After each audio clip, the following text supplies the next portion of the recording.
Hey everybody, welcome to Cowboy Leather and Shoe Repair. It's Friday. Been looking forward to this day all week long. We've been busy around here. School's fixing to let out around here in Tennessee, and people are getting their putting their winter footwear away and getting out the summer wear. Been working mainly on a lot of cowboy boots and sandals. I think, oh, what the heck was it? I think I repaired 4 pairs of Birkenstock this week.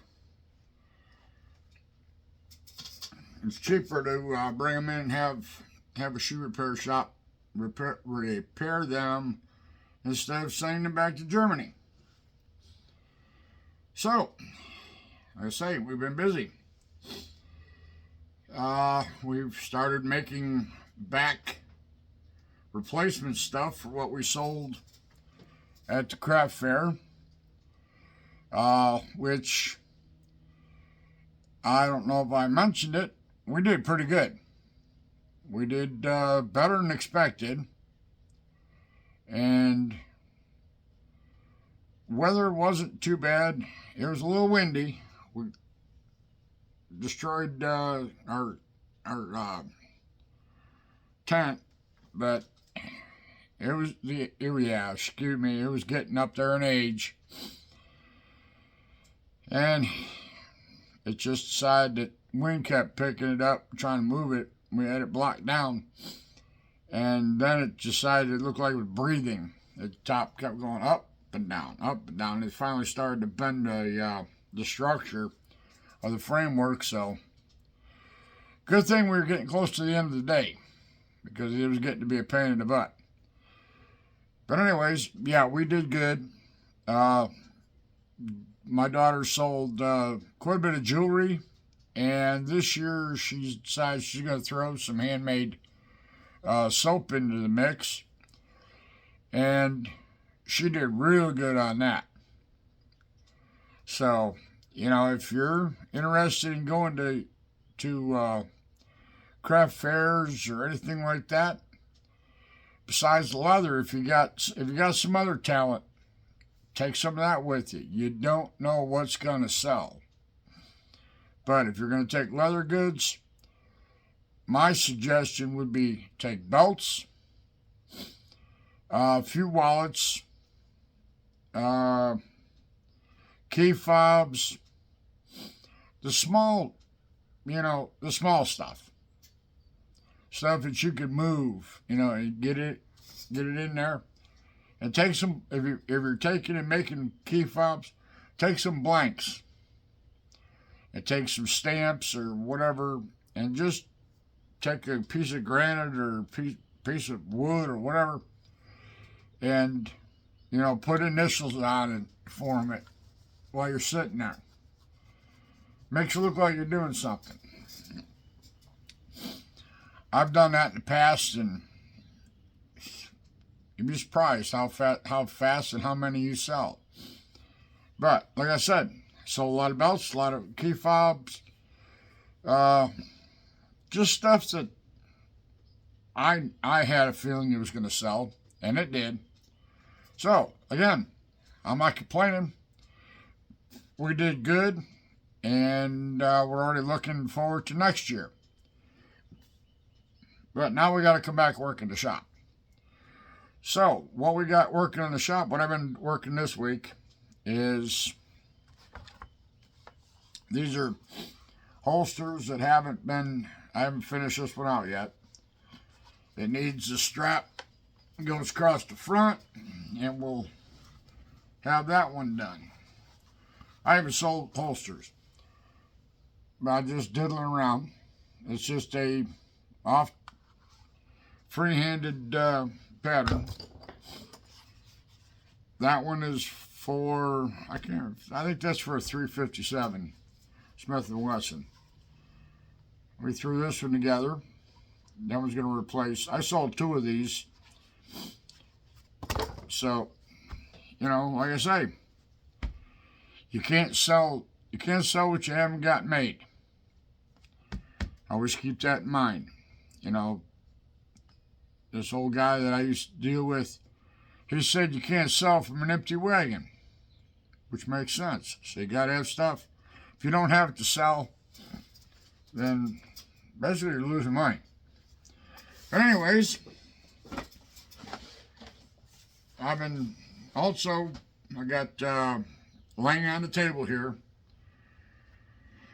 along with a mess. I got to clean it up this weekend because everything is just starting to move in on me. But anyways, I got some interest in Farrier's chaps, the full length from your neck to your, that's a shop apron, forage apron, whatever you want to call it. And I've been working on a pair of Farrier chaps, which I've got people that showed interest, not so much for Farrier work, but for these guys and women, can't forget the women, that are getting into just doing ornamental and decorative art, steel work, making knives and stuff like that. Well, so I've got a full set, the apron from your neck to about knee high.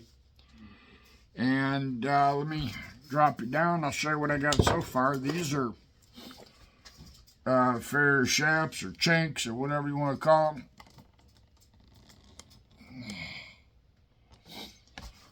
And you can't see very well. This isn't on there yet. But that's what we got so far. The strap goes from here over to here, and your belt's going to go up here. And this piece is going to be put on here, stitched all the way around. Probably double stitch it, double row stitch all the way around. And then I'll put my belt on. These I'm going to make, some people that make these, make them with the belt that fastens in the rear. These I want to make fasten in the front. So what I'm going to do is, up here on the back, I'm going to put slip a belt through it, so when you put them on, you can move them back and forth, so they fit, better on your legs. So like I said, got that going. Let's see, what else have I done? I've put out four belts this week. Again, people see some of the belts at the craft show, and I sold out, and they wanted black. Guy had one of those store-bought belts. We won't mention what store it was, but he's been looking for handmade belts, and he found me. So I didn't have one in black in his size, so I gave him one of my cards and told him to come out and see me, which he did, which I like that.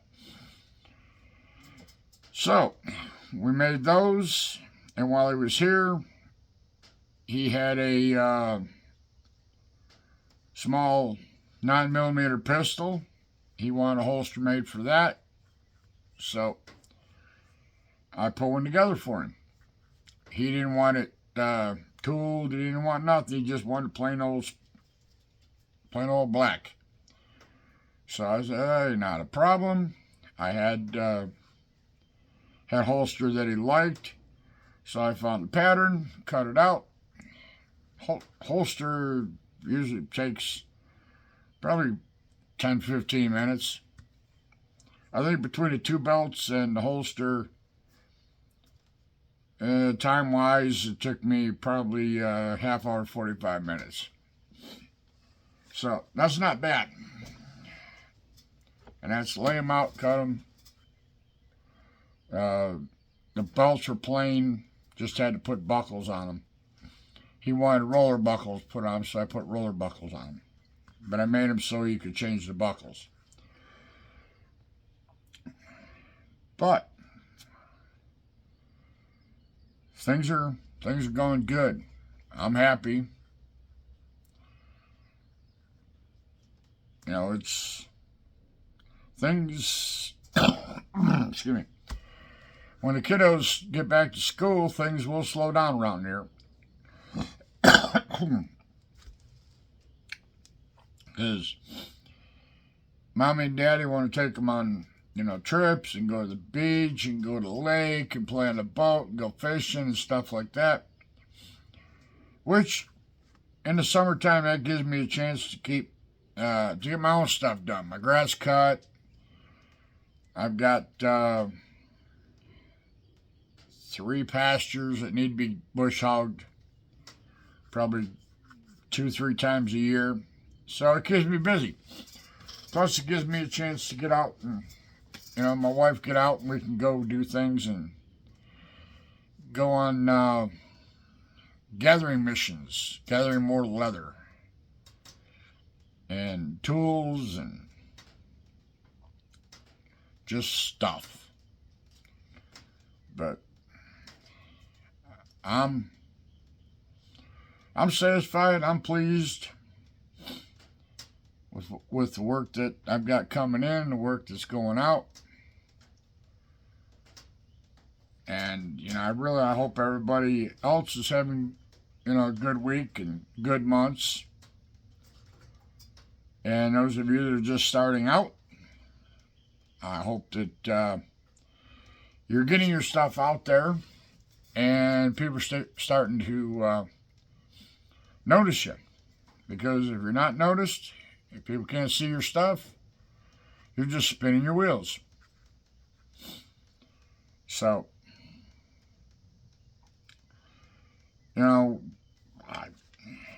I just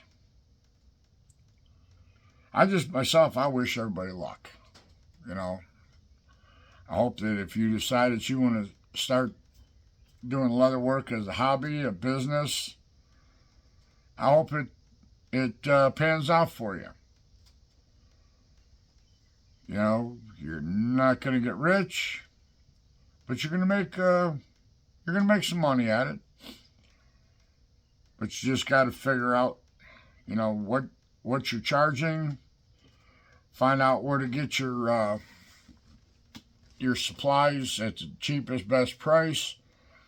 And I'm not saying buy it, go to Amazon or buy the El Cheapo stuff. But if you're going to do this as a business, it does not pay you to buy 5-10 buckles from whoever. If you can find a deal on, 50, 100 of them, buckles, snaps, whatever you use the most, buy them in quantity. The prices, 90% of the time, prices are cheaper if you buy them bulk. I bought a box of, 2 boxes, of, they were inexpensive. I think there was 500 in a box of belt buckles. Just cheap belt buckles, just put on your belts when you make them. And I'm starting to get down there where I may have to go buy more. When I do, I'm going to buy them in bulk. Chicago screws, I go through quite a few of those. line 20 and line 24 snaps. I definitely use a lot of those. So I buy them, 100, 200 at a time. And it don't take long to go through them. Just because you're gonna have some that'll go in no problem, and then you're gonna have some that's gonna fight you. They bend or they don't go in proper. The other day I see somebody was having trouble. They were using a hand setter, and I think this person said they tried setting 3 and made a mess of 2 of them. So sometimes a hand setter is not the way to go. Sometimes you need to use a mechanical setter, because that's a one and done. When you're setting it by hand, you're tapping on it, and if you don't hold that setter straight, you're going to bend. You're going to bend a snap. So, again, like I say, buy your stuff in bulk at the best price. I mean, you're going to find it on eBay, but you're going to pay for it. If you want copper rivets, you go on eBay, you might get copper plated. I like using the what I call harness rivets, the nail in a burr, and I find they work pretty good. They're strong, but yeah, I just, I'm hoping that things don't slow down. I'm hoping that this year things stay busy. I don't turn work away unless it's something that I think is going to be dangerous to me or to the customer. And that's something, seriously. Just because John Q. Public comes to you and says, hey, I want you to build me this holster, and in the back of your mind you go, that ain't safe. No. Don't let them talk. Don't let that customer talk you into doing it. Or, if it's something that you've never done before, some people argue with me, but if you've never done it before, don't make a guinea pig out of a customer.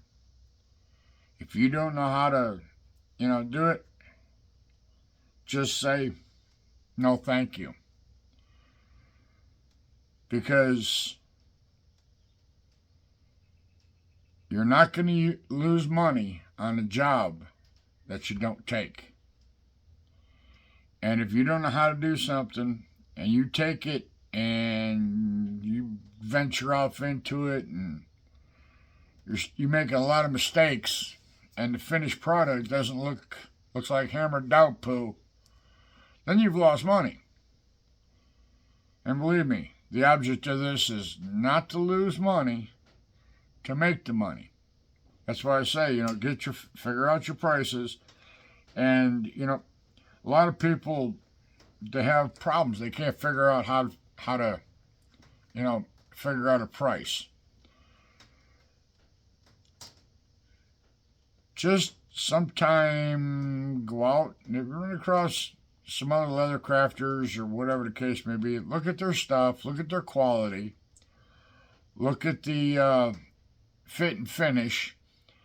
Are the edges, beveled? Are they slicked? Are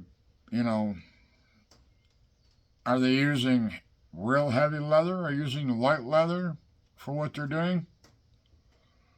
Look at their stuff. Just don't tell them who you are. Don't tell them that you're, Joe Blow from Idaho and you do leather crafting.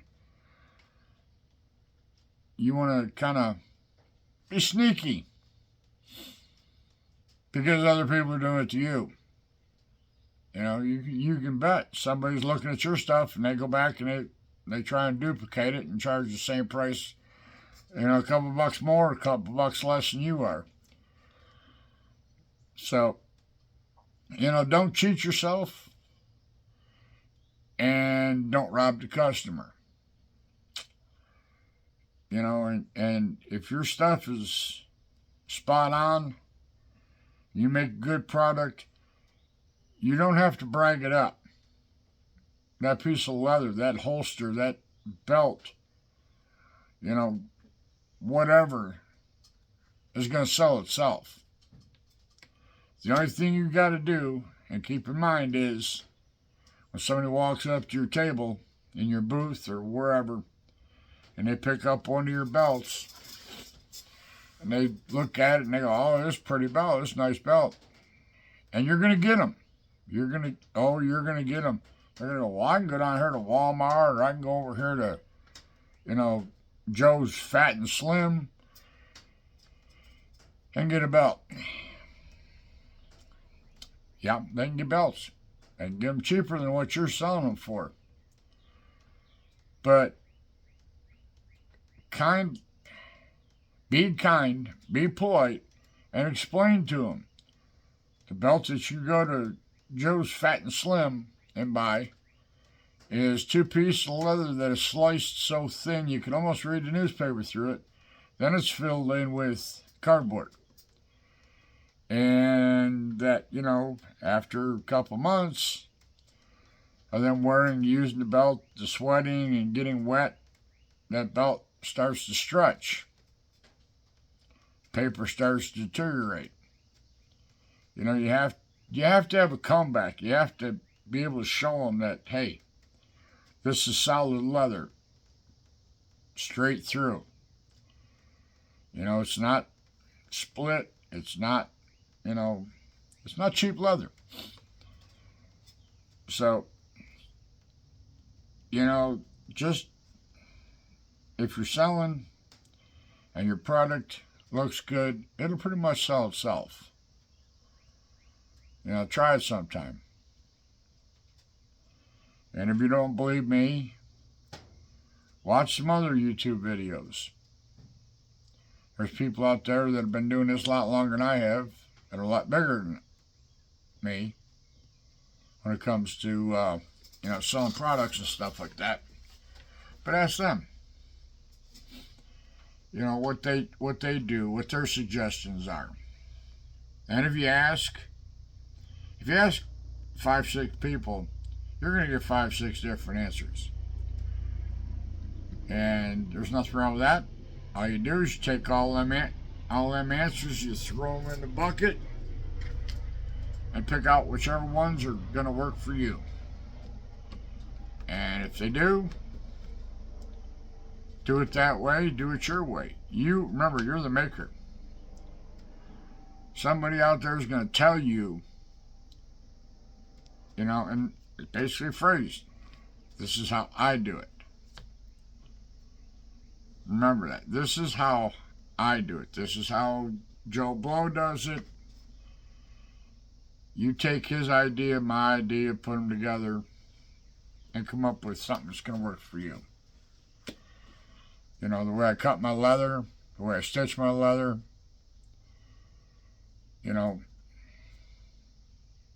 the fact that I use 277 thread top and bottom. Sometimes I use 346 top and bottom. Depends on what I'm making. But most time in my Ferdinand the Bull over there, I'm using a 277 top and bottom. Now sometimes I do, depending on what I'm making, I use a 207 with a 277 top. Just all depends on what you're doing, what you're making. If you want it looking beefy, where you can see the leather, see the threading, then the 277, the 346. But remember, if you use a bigger thread, you got to use a bigger needle. So, well, I got 25 minutes now, And it's 3 minutes to 3. I'm going to end the video, and maybe I'll do a little cleanup here, maybe not. Depends on how I feel. So, with that said, I'm going to get out of here. I hope everybody had a good week.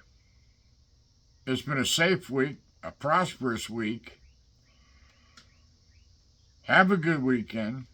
Stay safe. And keep your tools clean and sharp. Because a happy tool is a sharp tool. Cowboys out of here. Bye.